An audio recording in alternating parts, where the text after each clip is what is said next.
I've been talking about walking along the path of God. And today I want to speak about discouragement.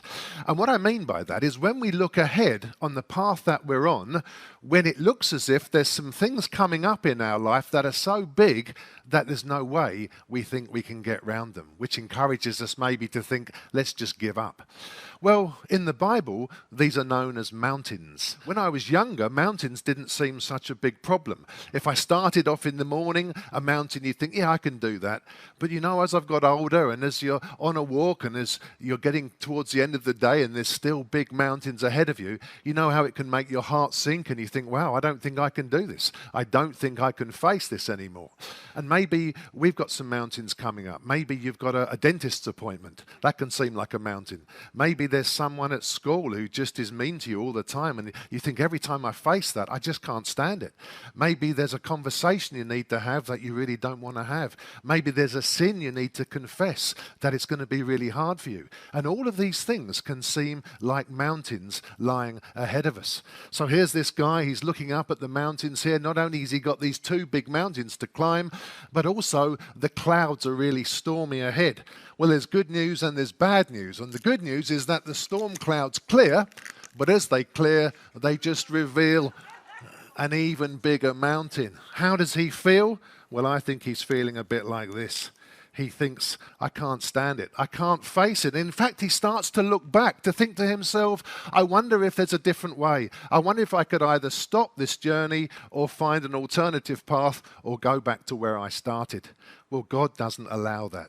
God says to us, if He's put us on that journey, it doesn't matter what's ahead, He expects you to walk through it. And in fact, God puts all kinds of landscapes in our way in order that we might grow in our character and in order that we might grow in our faith. He says, no, the first thing I want you to do is talk to me about your mountains. That's a good thing, isn't it? Pastor Joel's been speaking to us about prayer. Prayer is so vital to get God on board with the things that we face. And when we start to share our mountains with God, He helps us with them. And the first way He helps us is this. The first thing He says is maybe He will give us the energy to get over that mountain. This is what He says in Isaiah chapter 40. He says, but those who hope in the Lord will renew their strength. They will soar on wings like eagles, run and not grow weary, walk and not be faint. I love that, especially when it comes to mountains. He'll give you the strength to either walk up that mountain, run up that mountain, or maybe even fly over that mountain. Wouldn't that be great? But the second thing He says is this. He says in Proverbs chapter 3 and verse 6, in all your ways acknowledge Him, and He will make your paths straight.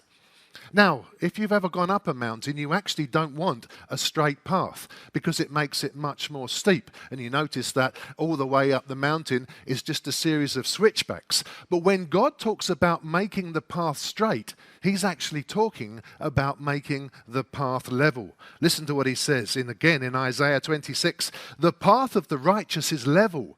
You, the upright one, make the way of the righteous smooth. God expects you to go up to that first mountain, but don't be surprised if when you get there, suddenly He makes a big cut through it to keep that path straight and smooth and level. And maybe He'll do it with the next one as well. And you think, well, I've still got this huge mountain to come, but who knows? Maybe, just maybe, God might say, let's put a straight path through that so you can see daylight on the other side. Here's the third way that God helps us with our mountains. Do you remember what Jesus said? Faith says, I'm going to keep on walking. I'm going to keep walking towards that mountain and pray that when I get there, God will do something. This is what Jesus says in Matthew 17. Truly I tell you, if you have faith as small as a mustard seed, you can say to this mountain, whatever your mountain is, move from here to there, and it will move. Nothing will be impossible for you.